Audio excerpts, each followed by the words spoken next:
Kini ang maritalye sa Ozamis today. Mga barangay sa Ozamis bugos ng suporta sa mandato ni Mayor Indy sa pagpaligon sa kampanya kontra dengue. Anyong report.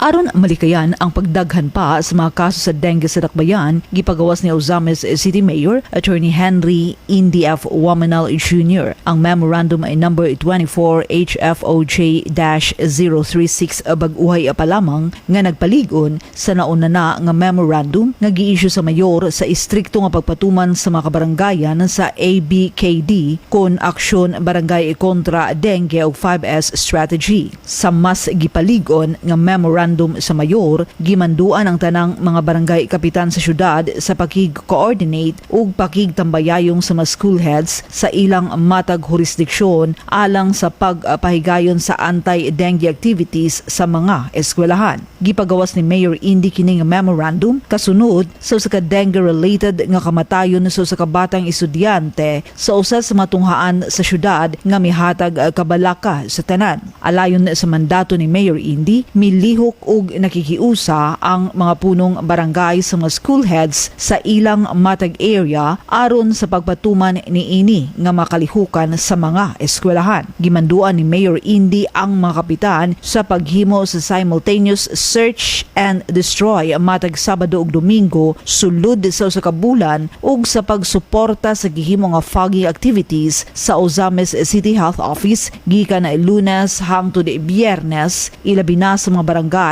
nga may aktibo nga mga kaso sa dengue. Gihugtan gayud ang pagpangita sa mga areas nga may nagpundo nga tubig sama sa mga kanal, agianan ug gawsanan sa tubig, mga water containers ilabi na sa mga eskwelahan aron na masiguro nga luwas ang mga bata gikan sa dengue. Istrikto sa gimanduan ang mga punong barangay sa pagdokumento sa ilang pagsunod niini nga mga anti-dengue measures.